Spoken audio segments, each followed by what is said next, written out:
একটু চিন্তা করে দেখা যাক ইংরেজি ভাষায় এমন কোনো 3 অক্ষরের শব্দ আছে যা একাই বলতে গেলে পুরো ডিকশনারির অর্ধেক শব্দের কাজ চালিয়ে দিতে পারে। প্রশ্নটা বেশ মজার।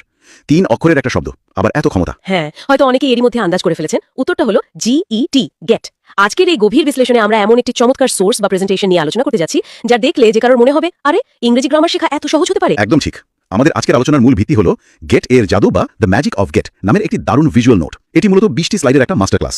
যারা শুনছেন তাদের একটু পরিষ্কার করে বলি, এই নোটের সবচেয়ে বড় বৈশিষ্ট্য হলো এতে কোনো রকম কঠিন নিয়ম বা ব্যাকরণের মারপ্যাচ নেই, বরং শুধুমাত্র কিছু বুদ্ধিদীপ্ত ছবি আর খুব সাধারণ রূপকের মাধ্যমে গেট শব্দের বিশাল দুনিয়াকে তুলে ধরা হয়েছে। আমাদের লক্ষ্য হলো এই বহুল ব্যবহৃত শব্দটির নানা রূপ একদম জলের মতো পরিষ্কার করে দেওয়া। আচ্ছা, বিষয়টা একটু ভেঙে দেখা যাক। এই আলোচনাটি সত্যি খুব সময়োপযোগী। আমরা যখন কোনো ভাষা শিখতে যাই তখন অনেক সময় কঠিন পরিভাষা বা গ্রামারের নিয়ম একটা বিশাল মানসিক বাধা তৈরি করে, কিন্তু এই ভিজুয়াল নোটের সবচেয়ে বড় সৌন্দর্য হলো এর সরলতা। মানে মুখস্থ করার কোনো চাপ নেই। ঠিক তাই, এটি ধাপে ধাপে বাস্তব জীবনের একদম সাধারণ উদাহরণ দিয়ে বিষয়গুলোকে বুঝিয়েছে। এখানে চোখের সামনে একটা কনসেপ্ট কিভাবে কাজ করছে সেটা অনুভব করার সুযোগ রয়েছে। আলোচনার শুরুতেই প্রথম দুটি স্লাইডে গেট শব্দটিকে একটি খুব চমৎকার রূপকের মাধ্যমে বোঝানো হয়েছে। সেখানে একটি ক্যামেলিয়ান বা বহুরূপীর ছবি দেওয়া আছে। বিষয়টা বেশ কৌতূহলোদ্দীপক। হ্যাঁ, ওই ক্যামেলিয়নের ছবিটা আসলে একটা মাস্টার স্ট্রোক। ক্যামেলিয়ন যেমন পরিবেশের সাথে সাথে নিজের গায়ের রং বদলে ফেলে, গেট শব্দটিও বাক্যের পরিস্থিতি বুঝে তার নিজের অর্থ সম্পূর্ণ পরিবর্তন করে ফেলতে পারে। এই বহুরূপী চরিত্রের কারণেই মূলত মানুষ এই শব্দটি নিয়ে সবচেয়ে বেশি বিভ্রান্ত হয়, তাই না? একদম। ওই ক্যামেলিয়নের রূপকটি দিয়ে মূলত বোঝানো হয়েছে যে গেটের নিজস্ব কোনো স্থির অর্থ নেই, এটি চারপাশের শব্দের ওপর নির্ভর করে। এই নোটে খুব সুন্দর করে 5টি মূল অবস্থাকে আলাদা করে দেখানো হয়েছে।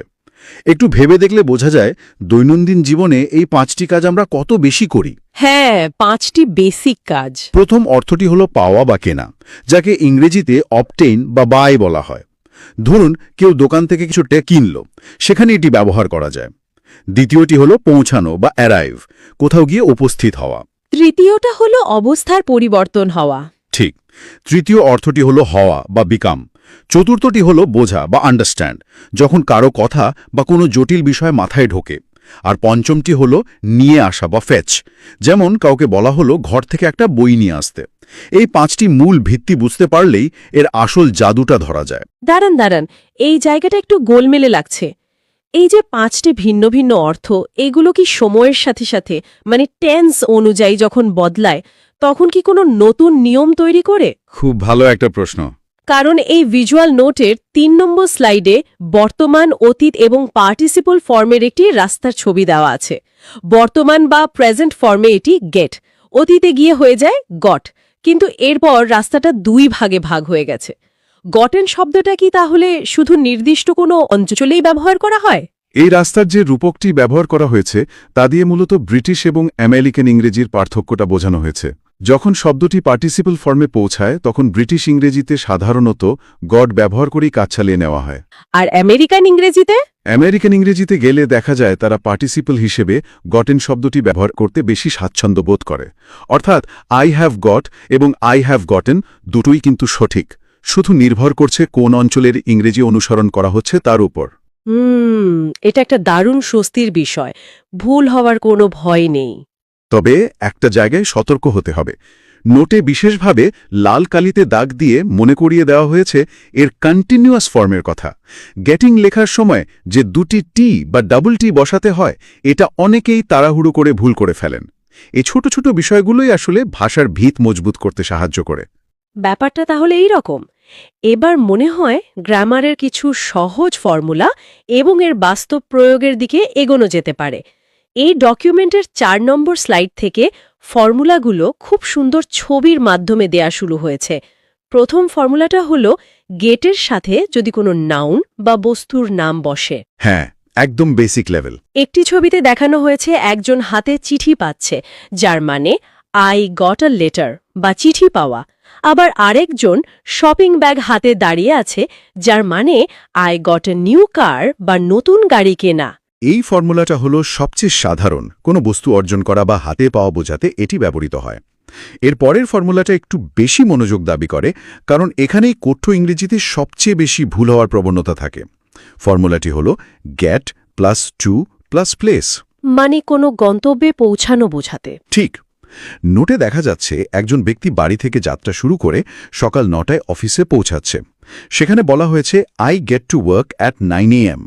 এই পর্যন্ত সব নিয়ম মেনেই চলছে, কিন্তু ঠিক পাশেই লাল রঙের ক্রস চিহ্ন দিয়ে একটা খুব সাধারণ ভুল ধরিয়ে দেওয়া হয়েছে।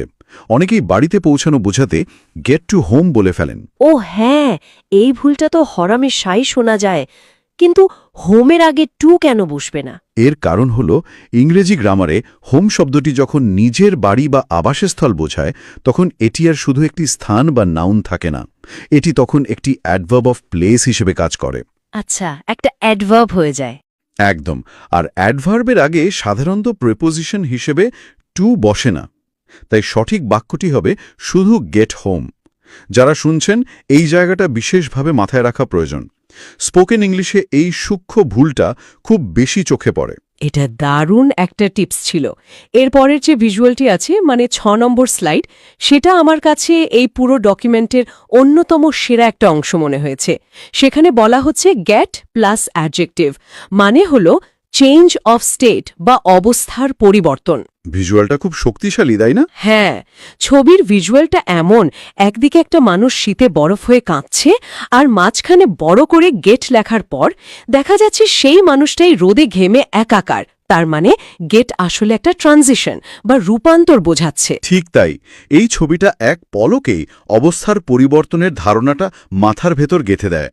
যখনই শারীরিক বা পারিপার্শ্বিক অবস্থার কোনো পরিবর্তন ঘটে তখন এই ফর্মুলাটি কাজ করে। যেমন কারো হয়তো আগে খিদে ছিল না, কিন্তু এখন খিদে পেয়েছে, সেক্ষেত্রে বলা হয় গেট হাংরি। কাজ করতে করতে শরীর ক্লান্ত হয়ে গেলে গেট টায়ার্ড। একদম। কিংবা সময়ের সাথে সাথে বয়স বেড়ে যাওয়া বোঝাতে গেট ওল্ড, অর্থাৎ এক অবস্থা থেকে অন্য অবস্থায় রূপান্তরিত হওয়ার যে চলমান প্রক্রিয়া, গেট শব্দটি সেটাকে দারুণভাবে ফুটিয়ে তোলে। আর শুধু শারীরিক অবস্থা কেন, মানসিক অবস্থার ক্ষেত্রেও তো একই কথা প্রযোজ্য। পরের ছবিতে দেখা যাচ্ছে একজন আরেকজনকে কিছু একটা বোঝাচ্ছে, কিন্তু তার মাথার উপর অনেকগুলো প্রশ্নবোধক চিহ্ন। সে বলছে আই ডোন্ট গেট ইট, মানে বুঝতে পারলাম না। আর ঠিক পরের ছবিতেই কিন্তু লোকটার মাথার উপর একটা লাইট বাল্ব জ্বলে উঠেছে। সে আনন্দে বলছে আই গট ইট।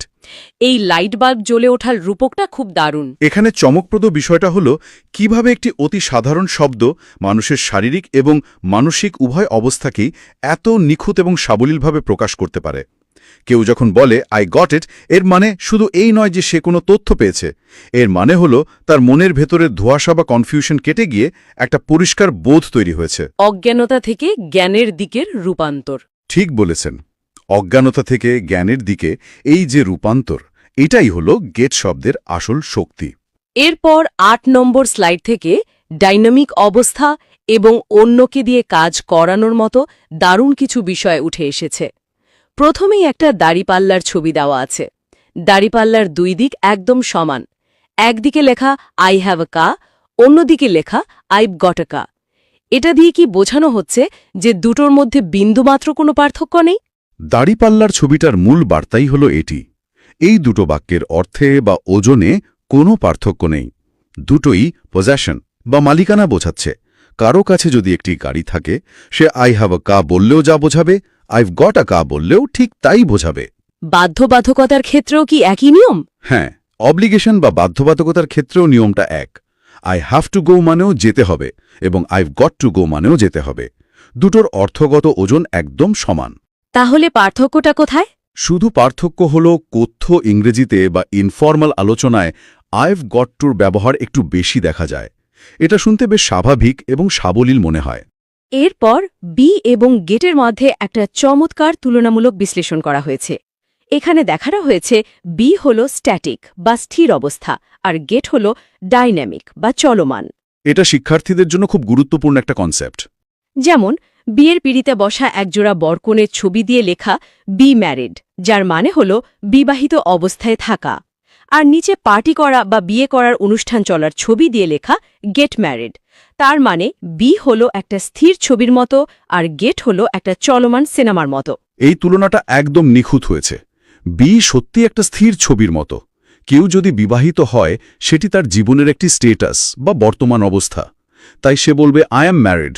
কিন্তু গেট ম্যারিড মানে হল ওই বিয়ের কাজটি ঘটা বা অনুষ্ঠিত হওয়া, অর্থাৎ এখানে একটি কাজের বা অ্যাকশনের ইঙ্গিত আছে, একটা মুভমেন্ট আছে। চমৎকার। একইভাবে কেউ যখন পোশাক পরে পরিপাটি হয়ে আছে তখন সে ড্রেসড, কিন্তু পোশাক পরার যে প্রক্রিয়া, আলমারি থেকে জামা বের করে পরা, সেটা হলো গেট ড্রেসড। কেউ রাস্তা হারিয়ে ফেলেছে, সেই হারিয়ে যাওয়ার ঘটনাটা হলো গেট লস্ট। আর কারো চাকরি চলে যাওয়ার যে অনাকাঙ্ক্ষিত ঘটনা, সেটা হলো গেট ফায়ার্ড। গেট সবসময় একটা গতির কথা বলে, একটা পরিবর্তনের কথা বলে। এই গতির বিষয়টা বেশ পরিষ্কার হলো। এরপর 10 নম্বর স্লাইডে যে বিষয়টি নিয়ে আলোচনা করা হয়েছে তা দৈনন্দিন জীবনে ভীষণ কাজে লাগে। একে বলা হয় পজিটিভ বা অন্যকে দিয়ে কাজ করিয়ে নেওয়া। হ্যাঁ, এই জায়গাটা মাস্টার ক্লাসের একটা অন্যতম গুরুত্বপূর্ণ অংশ। মানুষ তো সবসময় নিজেদের কাজ নিজেরা করে না, অনেক সময় বাধ্য হয়ে বা প্রয়োজনে অন্যকে দিয়ে করায়। এই জায়গাটা একটু বিস্তারিতভাবে বোঝা দরকার। পজিটিভের ব্যবহার জানাটা সত্যিই খুব জরুরি। এই ভিজুয়াল নোটটি খুব সহজে দুটো ফর্মুলার মাধ্যমে এই জটিল গ্রামারটাকে জলের মতো সোজা করে দিয়েছে। প্রথম ফর্মুলাটা হলো যখন কোনো ব্যক্তিকে দিয়ে কাজটা করানো হয়। ফর্মুলাটা কিরকম? ফর্মুলাটি হল get plus person plus to plus verb. ধরা যাক কারো গাড়ি নষ্ট হয়ে গেছে এবং সে একজন মেকানিককে দিয়ে সেটা ঠিক করালো। উদাহরণ অনুযায়ী, I got the mechanic to fix my car. এখানে মেকানিক হলো সেই ব্যক্তি যাকে দিয়ে কাজটা করানো হচ্ছে, তাই তারপরে টু ফিক্স বসেছে। আচ্ছা, কিন্তু যদি এমন হয় যে কে কাজটা করেছে সেটা বলতে চাওয়া হচ্ছে না বা সেটা গুরুত্বপূর্ণ নয়, শুধু কাজটা যে হয়েছে সেটার ওপর জোর দেওয়া হচ্ছে, তখন কি দ্বিতীয় ফর্মুলাটা আসবে? একদম ঠিক ধরেছেন। তখন ফর্মুলা 2 ব্যবহার করতে হবে, যেখানে ব্যক্তির বদলে বস্তুর উপর জোর দেয়া হয়। ফর্মুলাটি হল গেট প্লাস থিং প্লাস ভার্বের পাস্ট পার্টিসিপল বা V3 ফর্ম। একটা উদাহরণ দেওয়া যাক। মেকানিকের কথা উল্লেখ না করে শুধু যদি বোঝাতে হয় যে গাড়িটা ঠিক করানো হয়েছে, তাহলে বলতে হবে I got my car fixed. এখানে মাই কার হল বস্তুটি আর ফিক্সড হল ভার্বের পাস্ট পার্টিসিপল ফর্ম। যারা শুনছেন একটু ভেবে দেখুন, এই নিয়মটা না জানলে হয়তো কাউকে বলতে হতো I went to a mechanic and the mechanic fixed my car. যা শুনতে অনেক লম্বা আর একটু রোবোটিক লাগে। ঠিক, এই ছোট্ট নিয়মটা জানা থাকলে স্পোকেন ইংলিশ অনেক বেশি স্মার্ট হয়ে যায়। সত্যি এটা একটা দারুণ হ্যাক। এবার আমরা ফ্রেজাল ভার্বের এক বিশাল জগতের দিকে যাব, যা এই ডকুমেন্টে খুব সুন্দরভাবে উপস্থাপন করা হয়েছে। সেখানে একটা গাছের ছবি দেওয়া আছে, গাছের গুড়িতে লেখা গেট, আর তার চারপাশের ডালপালাগুলোতে নানা রকম প্রেপোজিশন যুক্ত আছে, যেমন up, down, in, out, of, away ইত্যাদি। এই গাছের রূপকটি অত্যন্ত অর্থবহ। কেন? কারণ গেট শব্দটা একা থাকলে তার যে অর্থ থাকে, এই ডালপালা বা প্রেপোজিশনগুলো যুক্ত হওয়ার সাথে সাথে তার অর্থ সম্পূর্ণ বদলে গিয়ে একদম নতুন একটা অর্থ তৈরি হয়। এটাই ফ্রেজাল ভার্বের মূল কনসেপ্ট। যেমন ওঠা এবং নামার পার্থক্য খুব সহজভাবে বোঝানো হয়েছে। সকালে ঘুম থেকে ওঠা বা দাঁড়ানোর ক্ষেত্রে ব্যবহার করা হয় গেট আপ। হ্যাঁ, আর নিচে বসে পড়া, কোনো কিছুর থেকে মাথা নিচু করে নিজেকে বাঁচানো কিংবা মানসিকভাবে হতাশ হয়ে পড়ার ক্ষেত্রে ব্যবহার করা হয় গেট ডাউন। এই ফ্রেজাল ভার্বের আলোচনায় 13 নম্বর স্লাইডে একটি নিয়ম আছে, যা দেখলে মনে হবে আরে বিষয়টা তো এভাবেই কাজ করে। যানবাহনে ওঠার ক্ষেত্রে কখন ইন বা আউট বসবে আর কখন অন বা অফ বসবে তার একটা দারুণ নিয়ম বা দ্য ভেহিকল রুল দেওয়া হয়েছে। হ্যাঁ, এই নিয়মটা সত্যি খুব চমকপ্রদ। অনেকেই বাস, ট্রেন বা ট্যাক্সিতে ওঠার ইংরেজি বলতে গিয়ে কনফিউজড হয়ে যান। এই নোটে খুব সহজ একটা লজিক দাঁড় করানো হয়েছে। লজিকটা কিন্তু খুব ইন্টারেস্টিং। একদম। যে গাড়িতে ওঠা হচ্ছে সেখানে ঢুকতে গেলে কি মাথা নিচু করে বা কুঁকড়ে ঢুকতে হয়, নাকি গাড়িতে উঠে ভেতরে দিব্যি সোজা হয়ে হাঁটাচলা করা যায়? তার মানে যদি কেউ একটা ট্যাক্সি বা প্রাইভেট কারে ওঠে, তাকে তো অবশ্যই মাথা নিচু করে কুঁকড়ে ঢুকতে হবে। তাহলে সেটার ক্ষেত্রে নিয়মটা কি হবে? ঠিক এই কারণেই যে জানে কুঁকড়ে ঢুকতে হয়, সেখানে নিয়ম হলো গেট ইন মানে ওঠা এবং গেট আউট মানে নামা। আর বাসের ক্ষেত্রে?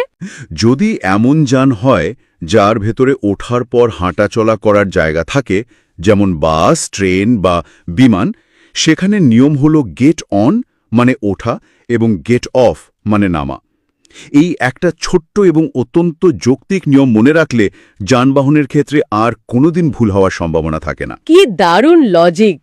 মাথা নিচু করে ঢুকলে ইন, হেঁটে ঢুকলে অন, এরপর সম্পর্ক এবং আবেগের নানা পর্যায়ে দেখানো হয়েছে, যা প্রমাণ করে এই শব্দটি কতটা মানবিক অনুভূতি প্রকাশ করতে পারে। বন্ধুদের বা সহকর্মীদের সাথে যদি সম্পর্ক খুব ভালো থাকে তাহলে বলা হয় গেট অ্যালং। আর সামাজিকভাবে বন্ধুরা মিলে চা কফি খেতে বা আড্ডা দিতে দেখা করলে সেটা হলো গেট টুগেদার। আবার যদি কেউ কারো উপর প্রতিশোধ নেওয়ার কথা ভাবে, ছবির ভিজুয়ালে দেখা যাচ্ছে একজন রেগে কাঁটাযুক্ত মুগুর নিয়ে আছে। এর মানে হলো গেট ব্যাক অ্যাট। মানুষের জীবনে তো কঠিন সময়ও আসে। সেই মানসিক বা শারীরিক বাধাগুলো পার করার ক্ষেত্রেও গেটের ব্যবহার অসামান্য। ধরুন কারো তার সাবেক সঙ্গীর সাথে ব্রেকআপ হয়েছে বা সে কোনো বড় কষ্ট পেয়েছে, সেই কষ্ট বা স্মৃতি সামলে আবার স্বাভাবিক জীবনে ফিরে আসার যে প্রক্রিয়া বা রিকভারিং, তাকে বলা হয় গেট ওভার। ছবিতে একজন মানুষকে একটা হার্ডল বা বাধা লাফিয়ে পার হতে দেখা যাচ্ছে। ঠিক অন্যদিকে একটা অন্ধকার সুড়ঙ্গের ভেতর দিয়ে হামাগুড়ি দিয়ে 1 সপ্তাহব্যাপী পরীক্ষার মতো কোনো কঠিন সময় বা যন্ত্রণাদায়ক সময় পার করা বোঝাতে ব্যবহার করা হয় গেট থ্রু। গেট ওভার হলো লাফিয়ে পার হওয়া, আর গেট থ্রু হলো সুড়ঙ্গ দিয়ে পার হওয়া। ভিজুয়ালগুলো সত্যিই দারুণ কাজ করে। মানুষের জীবনের কত রূপ এই একটা শব্দের ফ্রেজাল ভার্ব দিয়ে বোঝানো যায়। এরপর পালায়ন বা এড়িয়ে যাওয়ার একটা কনসেপ্ট আছে। হ্যাঁ, দেখা যাচ্ছে কেউ যদি দৈনন্দিন জীবনের একঘেয়েমি থেকে বাঁচতে কোথাও ছুটিতে যায় বা পালিয়ে যায়, তাকে বলা হয় গেট অ্যাওয়ে। কিন্তু কেউ যদি কোনো মিটিং বা দায়িত্ব এড়িয়ে যাওয়ার চেষ্টা করে, সেটাকে বলা হয় গেট আউট অফ। দুটোই এক ধরনের পালানো, কিন্তু প্রেক্ষাপট একদম ভিন্ন। ঠিক তাই। আর এরপর যোগাযোগের ক্ষেত্রেও এর ব্যবহার খুব সূক্ষ্ম। একটি ভিজুয়ালে দেখা যাচ্ছে দুজনের মধ্যে একটি সেতুর মাধ্যমে সফলভাবে বার্তা আদান প্রদান হচ্ছে, যাকে বলা হয় গেট অ্যাক্রস, অর্থাৎ নিজের মনের ভাব সফলভাবে অন্যকে বোঝাতে পারা। আর যদি কেউ সরাসরি কিছু না বলে একটু ঘুরিয়ে বা পরোক্ষভাবে কোনো কিছুর দিকে ইঙ্গিত করতে চায়, তখন বলা যায় what are they getting at, বা তারা আসলে কি বোঝাতে চাইছে। একদম সঠিক। আমরা এই গভীর বিশ্লেষণের প্রায় শেষ পর্যায়ে চলে এসেছি। শেষের দিকে কিছু ইডিয়ম বা বাগধারা এবং কিছু সাধারণ ভুল নিয়ে সতর্ক করা হয়েছে। ছবির ভিজুয়ালগুলো বেশ মজার। একজনের পা দুটো আক্ষরিক অর্থেই বরফ হয়ে গেছে। এর মানে হল get cold feet. Cold feet ইডিয়মটা খুব মজার এবং বাস্তবসম্মত। ধরুন কারোর হয়তো একটা বড় প্রেজেন্টেশন দেওয়ার কথা, কিন্তু ঠিক স্টেজে ওঠার আগে সে প্রচণ্ড ভয় জমে গেল। এই যে নার্ভাসনেসে জমে যাওয়া, এটাকেই বলা হয় গেট কোল্ড ফিট। এরপর গিটার বাজানো শেখার একটা ছবি দিয়ে বলা হয়েছে get the hang of it, মানে ক্রমাগত চেষ্টার পর অবশেষে কোনো স্কিল আয়ত্ত করতে পারা। আর একটা বুদবুদ ফাটিয়ে দেওয়ার ছবির মাধ্যমে বোঝানো হয়েছে গেট রিয়েল, অর্থাৎ অবাস্তব কল্পনা বা ফ্যান্টাসি থেকে বেরিয়ে বাস্তববাদী হওয়া। ইডিয়মগুলোর পর একটা বড় ট্রাফিক সিগন্যালের লাল স্টপ সাইন দেওয়া আছে ১৫ নম্বর স্লাইডে। এটা দেখে বোঝা যাচ্ছে যে এখানে এমন কিছু ভুলের কথা বলা হয়েছে যা অনেকেই না বুঝে করে ফেলেন। এই লাল স্টপ সাইনটা খুবই গুরুত্বপূর্ণ। এখানে মূলত স্পোকেন ইংলিশের কিছু প্রচলিত ভুলের দিকে আঙ্গুল তোলা হয়েছে। যেমন গোসল করার ক্ষেত্রে আই গেট আ শাওয়ার বলাটা ভুল, কারণ গোসল করাটা কোনো কিছু প্রাপ্তি নয়, এটি একটি কাজ গ্রহণ করা। তাই সঠিক হলো আই টেক আ শাওয়ার। একদম। আবার একটু আগে আমরা যে অবস্থার পরিবর্তনের কথা বলেছিলাম, সেখানে অনেকেই বলে ফেলেন আই এম গেট অ্যাংরি, যা গ্রামারে অনুযায়ী সম্পূর্ণ ভুল। যেহেতু এটি একটি চলমান প্রক্রিয়া এবং অবস্থার পরিবর্তন ঘটছে, তাই সঠিক বাক্যটি হবে আই এম গেটিং অ্যাংরি। এই লাল সিগন্যালগুলো বা সতর্কবার্তাগুলো মেনে চললে ইংরেজি বলাটা অনেক বেশি নিখুঁত হবে। সত্যি বলতে কি, আজকের এই পুরো আলোচনাটা রিক্যাপ করলে একটা জিনিস খুব স্পষ্ট হয়ে ওঠে। একটি মাত্র অতি সাধারণ ৩ অক্ষরের শব্দ কিভাবে আমাদের দৈনন্দিন জীবনের প্রায় প্রতিটি আবেগকে, প্রতিটি কাজকে এবং প্রতিটি অবস্থাকে ধারণ করতে পারে, তার সত্যি অভাবনীয়। সেটাই তো এই শব্দের জাদু। হ্যাঁ, কেনা থেকে শুরু করে পৌঁছানো, অবস্থার পরিবর্তন হওয়া থেকে শুরু করে অন্যের দ্বারা কাজ করানো, এমনকি মনের গভীরের অভিমান বা প্রতিশোধ স্পৃহাও এই গেট দিয়ে প্রকাশ করা সম্ভব। একদম। শেষে এসে আমি যারা শুনছেন তাদের জন্য একটা চিন্তার খোরাক রেখে যেতে চাই। এই বিষয়টা আমাদের আজকের নোটে সরাসরি নেই, কিন্তু আজকের আলোচনার প্রেক্ষিতে খুবই প্রাসঙ্গিক। কি সেটা? একটু ভাবুন তো, গেট শব্দটির এই যে এত বিশাল ক্ষমতা, এটি কি ইংরেজি ভাষাকে আমাদের জন্য সহজ করেছে নাকি আরও কঠিন করে তুলেছে? যদি আজ থেকে গেট শব্দটি ইংরেজি ভাষা থেকে পুরোপুরি মুছে যায় তাহলে কি হতো? সত্যি তো। আমাদের কি তখন প্রতিটি ছোট ছোট আবেগের জন্য আলাদা আলাদা বিশাল ও ভারী শব্দ ব্যবহার করতে হতো না? আমাদের দৈনন্দিন কথাবার্তা কতটা আনুষ্ঠানিক, প্রাণহীন এবং রোবোটিক হয়ে যেত একবার চিন্তা করে দেখুন। এই একটা শব্দ হয়তো শুরুতে শিখতে একটু গোলমেলে লাগে, কিন্তু এটি ভাষাকে সবচেয়ে বেশি সাবলীলতা আর প্রাণ দিয়েছে। দারুণ একটা ভাবনার জায়গা তৈরি করে দিলেন। সত্যি তো, গেট যদি না থাকতো তাহলে হয়তো আমাদের কথা বলাটা কম্পিউটারের কোড পড়ার মতো শোনাতো। তো যারা এতক্ষণ ধরে আমাদের এই গভীর বিশ্লেষণ শুনছিলেন তারা এই প্রশ্নটা নিয়ে নিজেরা একটু চিন্তা করতে পারেন। আর হ্যাঁ, দৈনন্দিন জীবনে কথা বলার সময় এই বহুরূপী শব্দটির সঠিক প্রয়োগ করার চেষ্টা করতে পারেন। আজ তাহলে আমাদের আলোচনা এখানেই শেষ করছি। নতুন কোনো কৌতূহল উদ্দীপক বিষয় নিয়ে খুব শীঘ্রই আবার কথা হবে।